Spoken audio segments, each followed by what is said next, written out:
Amigos, regresamos a Argumentos. Gracias a todos por estar en sintonía de este espacio a través de la señal de Globovisión. Conversamos con Rafael Jiménez, dirigente político y exrector del Consejo Nacional Electoral. Hemos hablado de todo un poco, el tema de las inhabilitaciones, qué posición debería tener aquel candidato de la oposición que figure entre los favoritos o que gane ese proceso de primaria, pero qué pasa si está inhabilitado, cómo pensar estratégicamente. Usted también pone sobre la mesa el tema de la transición, de una figura de transición que solo se lograría a través del consenso.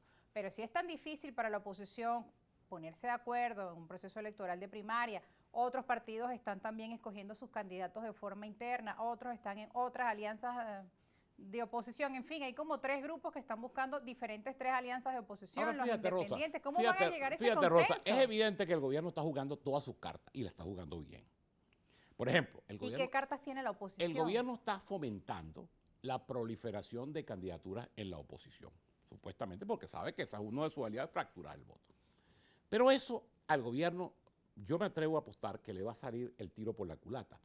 Porque no va a haber un candidato, pensar que va a haber un candidato único, eso es utópico, eso es irreal. Pero va a haber un candidato unitario que va a reunir el mayor número. Y ahí va a operar dos factores que este gobierno las tiene cantadas. Y quizás eso es que el gobierno le tiene miedo a la hora de la decisión de unas elecciones más o menos competitivas.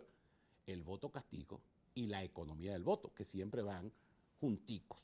Entonces, todo, y tú lo ves en las encuestas, todos los candidatos que están surgiendo por ahí, que una cosa, que la otra, que una coalición, que la otra cosa. Mira, una vez porque eso se va a resolver de alguna manera, ese sector de la oposición, en el que yo por ejemplo no milito, el G4, la plataforma democrática, como tú quieras, la plataforma venezolana, no sé cómo se llama, el que está promoviendo las primarias, ese va a elegir un candidato por cualquier método.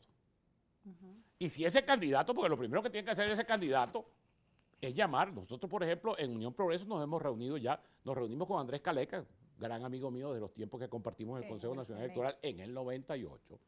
Bueno, y él dice lo que le corresponde a un candidato que sea electo aquí en primer lugar es tratar de agrupar a todo lo que no está allá adentro. Es decir, un candidato que salga de las primarias o salga de un consenso entre esos grupos políticos, la primera tarea es tratar de fortalecerse sumando todo lo que pueda sumar, porque en Venezuela hay un 85% que no está dispuesto a votar por el gobierno. Incluso la insatisfacción llega a las bases del propio chavismo, porque el chavismo tiene un problema interno muy serio, solamente que ellos, bueno, tienen un liderazgo único, tienen el poder, tienen una serie de mecanismos que les permite, digamos, amalgamarse ahí, pegados con saliva al oro, pero en definitiva amalgamarse.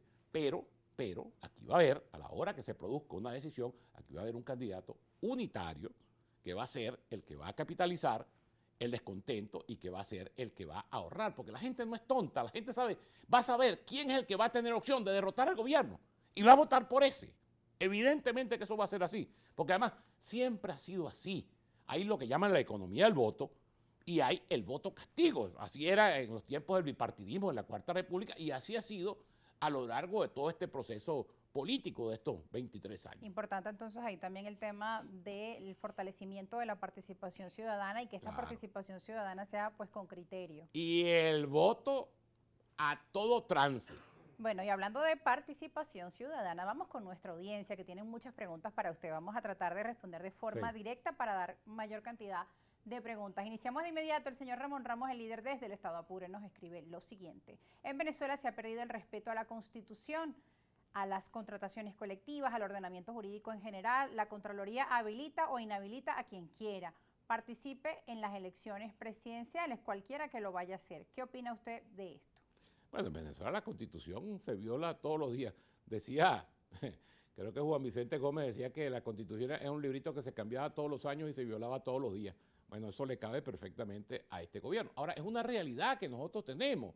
Es una realidad que no nos gusta, es una realidad que rechazamos, es una realidad que denunciamos, pero es una realidad. Nosotros, la única manera de sustituir esa realidad es derrotando electoralmente al gobierno para que haya entonces una reinstitucionalización, para que haya una vigencia plena de la Constitución. Ese es el problema que tenemos. Eso da rabia, todo lo que tú quieras, pero la única manera de cambiarlo es con voto. Ahora hay otro comentario de Aníbal Gómez, él nos pregunta lo siguiente: las inhabilitaciones están en entredicho, dice él, pues hasta ahora ningún candidato tiene una sentencia definitivamente firme en un tribunal que así lo afirme. ¿Tienen los militares moral para inmiscuirse cuando ellos no respetan el artículo 328 de la Constitución? Le dice Aníbal Gómez. Sí, pero no los militares. La gente no puede. Mira, la Fuerza Armada Nacional, la institución armada, es una institución muy grande, de miles de personas. Lo que diga un vocero, yo ya recordaba en un programa radial, Rosa, que siempre, cuando se produjo el golpe de Estado fallido del 4 de febrero y el 27 de noviembre en el 93, el gran argumento de los golpistas, que entonces formaban una cosa llamada comacates, comandantes, tenientes, capitanes y mayores, es que el alto mando militar siempre estaba corrompido y estaba al servicio de los peores intereses y estaba vendido con el gobierno. Yo no sé si esas palabras de Hugo Chávez tienen vigencia intemporal, es decir, si son vigentes ahora. Ahora, uno no puede atacar en bloque a la institución armada. Mira, los militares cuando se van a la milicia es una decisión de vocación, es de servicio. Yo no creo que a ningún militar le guste oír una expresión como esta que hacen estos generales, porque si le gustara la política se hubieran metido a políticos. Este general Estrada debió meterse a político y a lo mejor hubiera desplazado a Diosdado, hubiera desplazado a Maduro. Pero es que los militares están por vocación del alma.